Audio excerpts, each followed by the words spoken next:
আসসালামু আলাইকুম শিক্ষার্থীবৃন্দ, কেমন আছো তোমরা? আমি আসিফ, তোমাদের অনলাইন মেন্টর। আমি আজ হাজির হয়েছি নতুন একটি ক্লাস নিয়ে তোমাদের জন্য।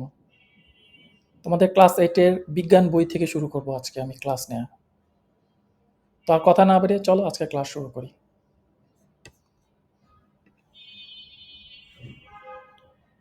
আমি আমার লেকচার শিটে চলে যাচ্ছি।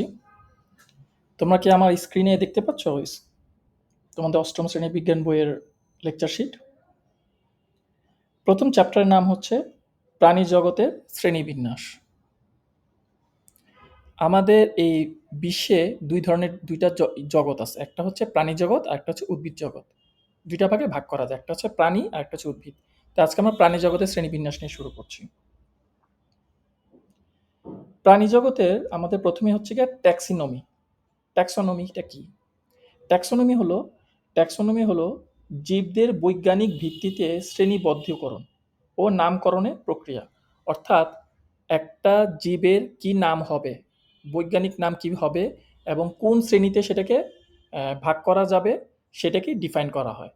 তাকেই ট্যাক্সোনমি বলে। এবং সেখানে কি পাওয়া যায়, তার গঠন কি ধরনের হবে, তার বিবর্তন, আচরণ ও জিনগত সম্পর্কের উপরে নির্ভর করে। অর্থাৎ ট্যাক্সোনমিটা কি হবে? জীবদের বৈজ্ঞানিক ভিত্তিতে শ্রেণীবদ্ধকরণ ও নামকরণের প্রক্রিয়া, যা তাদের গঠন, বিবর্তন, আচরণ ও জিনগত সম্পর্কের উপর নির্ভর করে।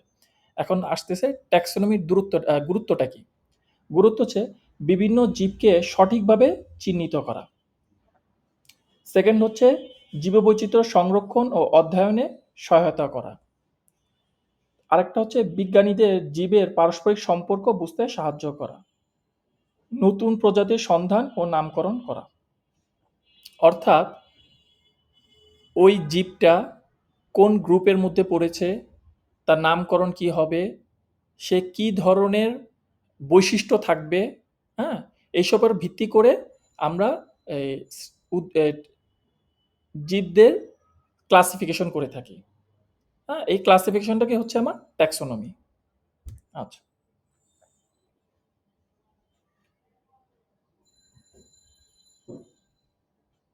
প্রাণী জগৎকে মূলত দুইটা ভাগে ভাগ করা যায়। একটা হচ্ছে অমেরুদণ্ড প্রাণী আর একটা হচ্ছে মেরুদণ্ডী প্রাণী। অমেরুদণ্ডী কি? যার পিছনে মেরুদণ্ড বা কশারুকা থাকে না। আমাদের যে পিঠে যে ব্যাকবোনটা যেটা থাকে শীত দ্বারা, সেটা হচ্ছে মেরুদণ্ডী প্রাণী। হ্যাঁ, যেমন আরশোলা, তার কোনো ব্যাকবোন নেই, তাহলে সেটা হচ্ছে অমেরুদণ্ডী প্রাণী। তো এরকম আমরা দুইটা ভাগে ভাগ করি, একটা হচ্ছে অমেরুদণ্ডী আর একটা হচ্ছে মেরুদণ্ডী। আচ্ছা, ট্যাক্সোনমির ইতিহাসটা কিভাবে আসলো? হ্যাঁ, সেই ইতিহাসটা নিয়ে আমরা এখন একটু জানি। সেটা হচ্ছে গিয়ে প্রাচীন যুগের ট্যাক্সোনমি, গ্রিক ও রোমান যুগে। ট্যাক্সোনমির ধারণা প্রাচীন গ্রিক দার্শনিক অ্যারিস্টটল খ্রিস্টপূর্ব ৩৮৪ থেকে ৩২২ প্রথম প্রস্তাব করেন। অর্থাৎ কে করেন? অ্যারিস্টটল করেন প্রথমে। তিনি প্রাণীদের বাসস্থান, শারীরিক গঠনের ভিত্তিতে শ্রেণীবদ্ধ করেন। কি কি? জলজ, স্থলজ। অর্থাৎ তিনি পানিতে যারা বাস করে বা জলে যারা বাস করে তাদের উপরে ভিত্তি করে জলজ প্রাণী বলেছেন। আর যারা স্থলে থাকেন তাদেরকে স্থলজ বলেছেন। আর যারা দুইটাতেই থাকে, অর্থাৎ আমার জলেও থাকে স্থলেও থাকে, তাদেরকে তিনি নাম করেছেন উভচর প্রাণী। ওকে, এরপর আসি থিওফ্রাস্টাস। থিওফ্রাস্টাস হচ্ছে উদ্ভিদের শ্রেণীবিন্যাস করেন।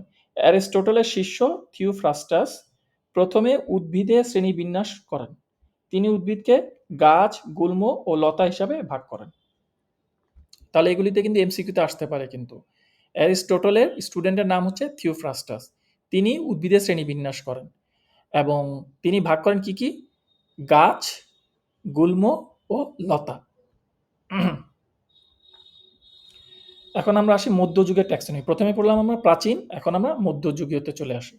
তো মধ্যযুগে এই সময়ে জীবদের নামকরণ ও শ্রেণীবিন্যাস অগ্রগতি কম ছিল। তবে ঔষধি গুণের কারণে উদ্ভিদের গুরুত্ব বাড়তে থাকায় কিছু বিজ্ঞানী উদ্ভিদের তালিকা তৈরি করেন। অর্থাৎ মধ্যযুগে আমাদের শ্রেণীবিন্যাস যে কাজটা থাকে বা যে প্রসেসটা থাকে সেটার অগ্রগতি অনেক কম হয়েছে। বাট উদ্ভিদের যেহেতু তাদের ঔষধি গুণ থাকে, তার জন্য উদ্ভিদের কিছু তালিকা প্রকাশ হয়েছে বা তার উদ্ভিদের শ্রেণীবিন্যাস নিয়ে কাজ করা হয়েছে। তা আধুনিক যুগে কি এসেছে? আধুনিক যুগে হচ্ছে কার্ল লিনিয়াস আধুনিক ট্যাক্সোনমির জনক। আধুনিক ট্যাক্সোনমির জনক কে? Curl Linnaeus. 1735 সালে সুইডিশ বিজ্ঞানী কার্ল লিনিয়াস আধুনিক ট্যাক্সোনমির ভিত্তি গড়ে তোলেন। তিনি দ্বিপদ নামকরণ পদ্ধতি বা বাইনোমিয়াল নোমেনকালচার প্রবর্তন করেন। সেখানে প্রতিটি প্রাণীর দুটি নাম থাকে।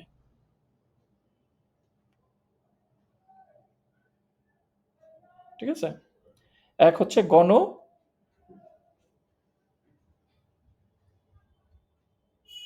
আরেকটা হচ্ছে স্পেসিস। ঠিক আছে? তারপর হচ্ছে ডারউইন। চার্লস ডারউইন হচ্ছে বিবর্তনবাদ বা বিবর্তনবাদ নিয়ে তিনি কথা বলেন। তো কি বলেন তিনি? 1859 সালে তার অরিজিন অফ স্পেসিস বইতে বিবর্তন তত্ত্ব ব্যাখ্যা করেন। তিনি দেখান যে প্রাণীরা একই পূর্বপুরুষ থেকে বিবর্তিত হয়েছে, যা শ্রেণীবিন্যাসের মূল ভিত্তি হয়ে ওঠে। এরপর আসে রবার্ট হুইটেকার। রবার্ট হুইটেকার 5 রাজ্যের শ্রেণীবিন্যাস 1969 সালে রবার্ট হুইটেকার 5টি রাজ্যে ভাগ করেন। এক হচ্ছে মনেরা, প্রোটিস্টা, ফানজি, প্যান্থি, এনিমালিয়া। অর্থাৎ রবার্ট হুইটেকার 5টি ভাগে ভাগ করেন। সেটা হচ্ছে কি কি? মনেরা, প্রোটোটিস্টা, ফানজি, প্লান্টি, অ্যানিমালিয়া। এগুলো আমরা আস্তে আস্তে বিস্তারিত জানবো সামনে। এখন আমাদের বর্তমানে যে এই এনিমেল জগৎ বা প্রাণী জগৎকে আমরা ভাগ করি কিভাবে? এক হচ্ছে গিয়া Porifera, Cnidaria, Platyhelminthes, Nematoda, Annelida, Arthropoda, Mollusca, Echinodermata, Chordata. এই কর্ডাটাকে আবার 3টা ভাগে ভাগ করা। একটা হচ্ছে ইউরোকার্ডাটা, সেফালোকার্ডাটা, ভার্টিব্রাটা। এই ভার্টিব্রাটাকে আবার ভাগ করা হয়েছে সাইক্লোস্টোমাটা, কন্ড্রিকথিস, অস্টিকথিস, উভচর, সরীসৃপ, পক্ষীকুল ও স্তন্যপায়ী।